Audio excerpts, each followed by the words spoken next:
How's it going, everyone? It is I, Anime Outlet, and this is part 2 of What If Deku Had Sunshine.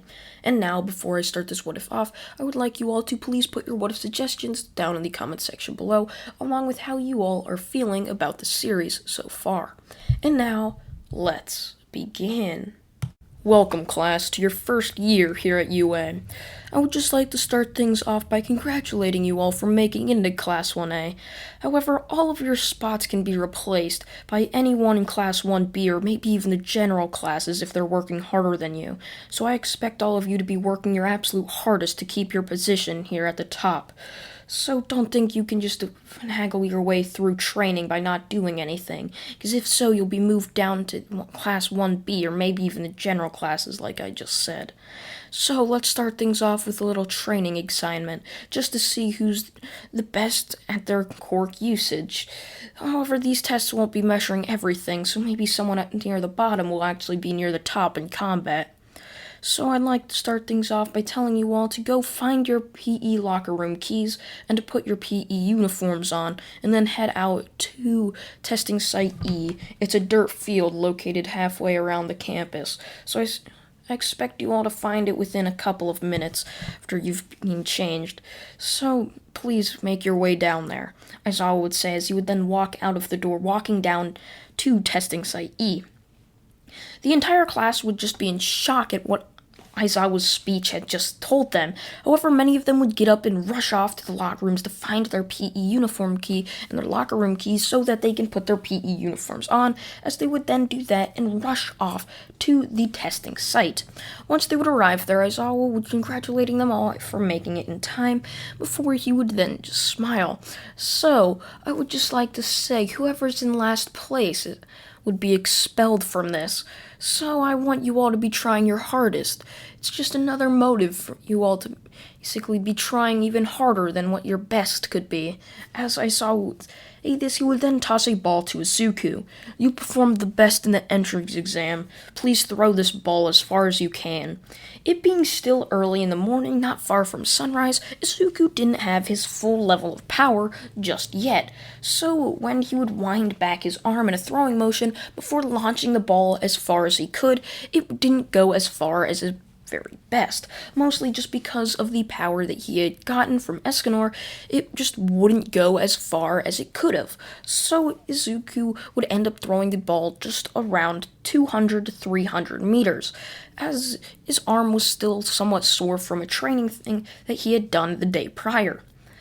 So with that, Aizawa would then ask for the next one in line to go, which happened to be Bakugo. So he would wind back his arm before sending a massive explosion, exploding the ball forward, propelling it hundreds of thousands of kilometers or meters away, giving him around 1,200 meters between him and where the ball landed. Aizawa would say, congratulations, you are now the new leader, as he would then ask for someone to go next. Someone would yell, "Oh, this looks fun," as Aizawa would then smile before facepalming. "Oh, if this is a joke to you, that something could be seen as fun, then why don't the last 2 spaces get expelled from this school? Huh? How about that?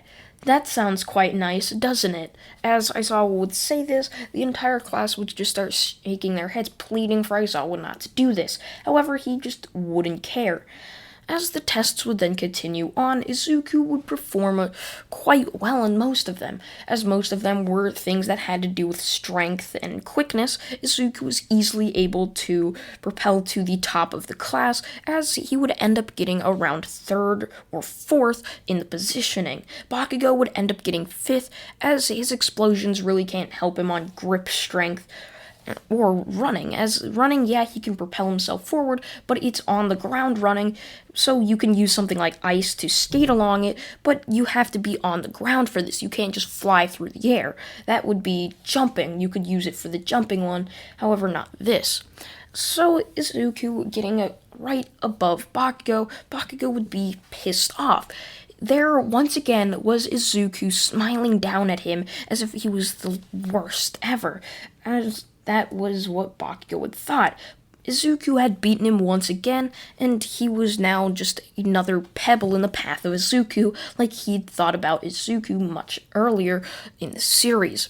How could someone so weak before beat him so easily now? It just couldn't comprehend in Bakugo's small brain.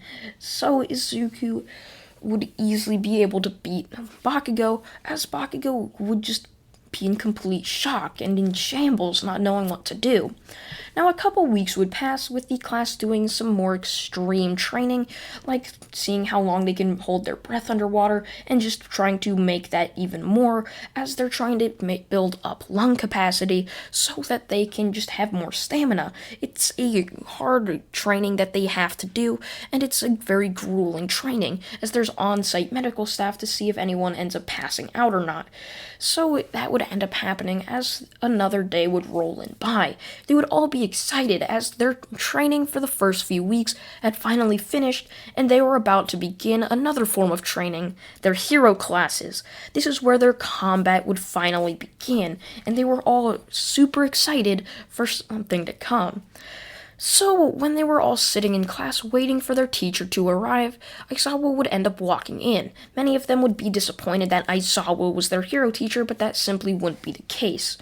Alright, class, I would just like to tell you before your hero class ends up starting that you all need to perform quite well, as the principal, Nezu, is going to be watching them, and if he sees someone performing not to the standard of UA's first years, you will most likely be moved down in the lower level classes.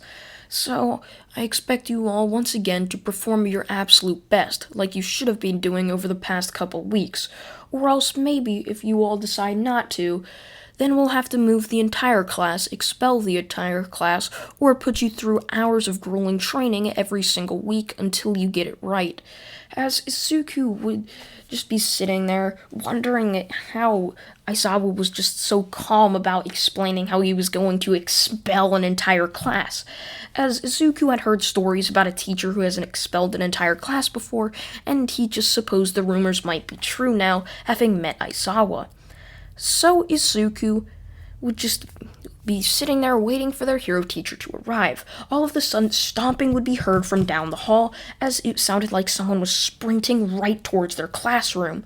As finally, the door would be slammed open, and there revealed a shining, glowing figure standing in the doorway. It was All Might, as he would then smile, laughing at them. "Ha! It is I, All Might, and I am here to be your new hero teacher," All Might would say excitedly towards the class. Many of the class's jaws would drop and their eyes would turn into dinner plates, looking directly on at the number one hero. The number one hero was standing right in front of them. This was insane. They had never thought the number one hero was going to come in and even meet them. They thought he wasn't even going to be their teacher. Many of them just didn't suppose they'd ever meet someone with such a high caliber like All Might. It was surely insane. As many of the class would jump up excitedly to meet All Might, as All Might would then just say, "Settle down, class, settle down. I know it's quite exciting to meet the number one hero and all, but you all have to know I'm your hero teacher. You can't be acting like this every single day." As All Might would say this, he would then tell them what their next assignment is going to be. "So, I've come to this class today to teach you all about how to be a hero, and the first way we are going to be doing that is through a heroes versus villains assignment. And how that is going to work is there's going to be teams of two, a hero team and a villain team. The villain team enters into a building of my choosing, where they then hide a device made by your support course. Also, the hero team will then have to enter this building after I give you the go-ahead, saying that the villains have successfully hidden their device. So, once you head in, there's two ways the heroes can win. By either easily knocking out both of, or incapacitating both of the villains, or touching the device. Also, another thing made by the support course was your wonderful hero costumes. Please step up and take them down to the locker room and meet me in City Site A, where some of you may have even done your entrance exam, so hopefully it's a familiar place to some of you.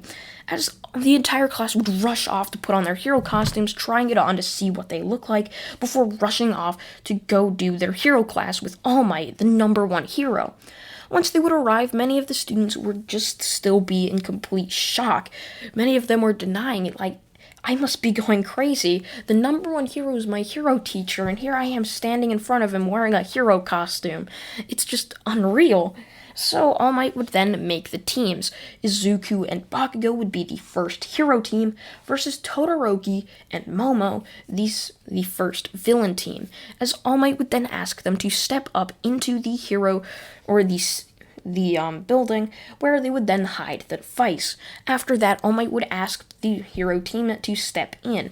Izuku would be trying to make a team with Bakugo, however Bakugo wouldn't be doing anything. Izuku would be stretching right outside the building before entering in, where he would see Bakugo storming off, racing through the hallways, looking for someone, as if he had a passion to absolutely destroy and smash in whoever face was in front of him. So Izuku was able to just walk around, as it was almost completely just pitch black in the building when he first saw it. However, Izuku was able to emit light, as he was able to just walk around like a glowing flashlight, basically, as he was just walking around the room, looking for any device that he could possibly find, and maybe even villains. Every corner and door he opened, he would end up being on extreme caution, not having anyone surprise attack him. As he would end up meeting up with Bakugo, who was about to open a door, Izuku would rush up to him. Bakugo, you can't just do this alone. I've seen what Todoroki and Momo can do. This isn't a fight you can win. It's a 2-on-1. We have to work together to win this fight. Bakugo would disregard Izuku's word, completely shoving Izuku off of him, as Izuku would stumble backwards. Bakugo, you're going to die out there, as Bakugo just wouldn't care, opening up the door as they were on the top floor. Once he opened up that door, it would reveal both Todoroki and Momo standing right there, as they would jump towards Bakugo, trying to attack him. Izuku would jump forward, grabbing Bakugo by the back of his hero costume, yanking him forward before he would slam the door shut, before placing his body against the door as if to keep it completely just shut. As Izuku would yell at Bakugo for being such an imbecile, how could he possibly do something so rash and stupid? He's dumb. How could you do something like that? You almost got yourself killed if I wasn't here to save you. As Bakugo would just not care about Izuku at all, as he would jump back before putting out his hand. Move, you dumb Deku, or else I'll blast your face in like I will those villains. I'll be prepared to fire my explosions towards you. I couldn't care less if you were on my team or not. As Izuku would just say, fine, go ahead. Die, as Bakugo would open the door before rushing in, where a massive icicle would then explode right out of the door. However, it couldn't reach Izuku, melting before it even got to him, as Izuku would then create a small sun of energy fire on his finger before he would flick it down, as he would then start circling around through the ice, completely melting it, as the ice would then form a puddle on the floor, as you would see Bakugo struggling in a 2-on-1 against both Momo and Todoroki. Todoroki was staying far back, while Momo was using a bow staff to try and keep Bakugo at bay from reaching Todoroki and the device, as Todoroki would send just wave after wave of ice. However, as soon as Izuku entered the room, all of his ice would just easily melt away, not able to even reach close to Izuku and Bakugo. Izuku would help Bakugo out by knocking Momo off of Bakugo, as Bakugo would look on, yelling at Deku for how he could possibly stop him. That was his fight and his fight alone. He shouldn't have interrupted it. As Izuku would tell Bakugo he needs to stop being so stupid. We're a team. You're going to have to work with hundreds of other heroes once you become one. If you're not going to be able to work with a hero, you're not going to be able to become one. As Izuku would yell this towards Bakugo, as Todoroki would continue on trying to send his ice, not wanting to use his fire because that was his father's power. And since he couldn't use his fire, or he just didn't want to, he basically became useless. The only thing he could do was one-to-one combat. So he would rush in, deeming his ice useless, rushing in towards Izuku and Bakugo, hopefully trying to help Momo out. She would give him another staff, which he wasn't trained in, but he sure heck knew how to swing the staff like a baseball bat. So he would swing the bat at the distracted Bakugo, where it would hit the back of Bakugo's head, completely knocking him out. Izuku would look down at him before thinking, that must have hurt. He probably got a concussion from that, before jumping back, dodging at one of the staffs being just swung at him. As Izuku would look on towards both of them, he would then open up his arms. "Why don't you attack me? Stop standing back there. It's quite simple to see that you all are weak compared to me." As Momo would rush towards him, as Izuku would pull off the axe from his back, slashing it down, completely destroying the bow staff, completely just splitting it in half. "Oh, what happened to your staff there? It's completely shattered. Weak, just like you." As Izuku would push Momo back before slicing Todoroki's staff before punching him across the face, as he would then be sent flying into Momo from the sheer power of Izuku's punch. "Come on, you can't be this weak. It's quite simple to see this, that I'm going to beat you, so you can just give up now, or you'll have to face my wrath." As Izuku would say this completely confident in his abilities.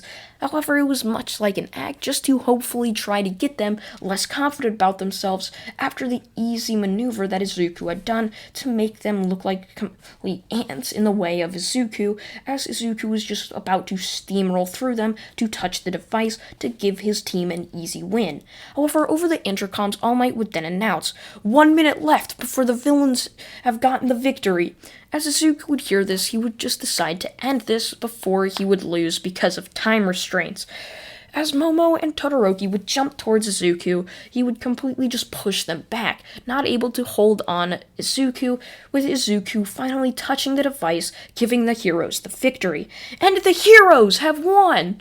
Please, heroes and villain teams, head back to the area where you all will be watching the next team compete.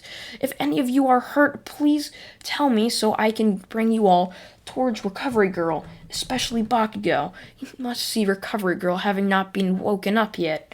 As Izuku would grab Bakugo, putting him over his shoulder, along with Todoroki, as they would then help Bakugo towards Recovery Girl's office. Once they were where All Might was, All Might would congratulate Izuku for just being able to beat the two, as he knew both Momo and Todoroki were a force to be reckoned with, as he would just ask Izuku, "What is your power? How could you keep Todoroki's ice at bay, and what's that axe thing?" Izuku would just say it's quite complicated, and I really don't have the time to explain it right now. I'm still unlocking new abilities to this day, so I don't even understand the full extent this power can bring, as All Might would nod his head. Izuku would walk up to Todoroki before asking Todoroki why he wasn't using his flames. He had heard how he had an extremely powerful half-and-half quirk, and that it was completely useless to him if he didn't use the other half. Ice can only get you so far, and with fire, that with ice could be extremely deadly. As Todoroki would just say, "It's my father's power. I refuse to use that damn bastard's power." As Izuku would look on confused at Todoroki. "What do you mean? Can your father control your flames? Because it sure seems like he couldn't. I mean, it's your quirk after all. He doesn't have control over it. You are the one controlling your power. It's not his, it's yours." As Todoroki would nod his head, realizing how he had been completely blind to the fact that he was so arrogant to not realize his power was not his father's at all. It was his, and to think that his father had complete control over him by him using his fire, it just seemed so stupid. So Todoroki would thank Izuku, as Todoroki would then begin his training on his fire. Not that it would help against a fight against Izuku, as Izuku was pretty much immune to both of Todoroki's powers. It just shows that Todoroki would be completely useless up against someone like Izuku, as Izuku could melt Todoroki's ice, and his fire really wouldn't deal anything to Izuku at all.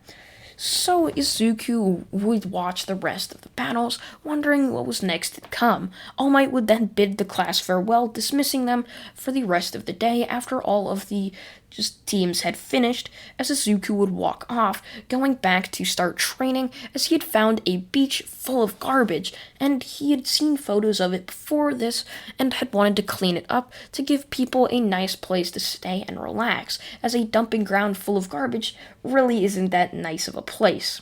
And that's where I'm going to leave this What If off, everyone. I hope you all did enjoy part 2 of What If Deku Had Sunshine, and I hope you all do enjoy the series so far.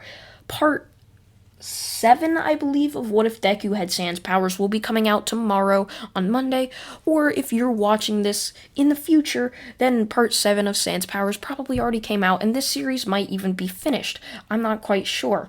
But I thank you all for watching once again, and goodbye.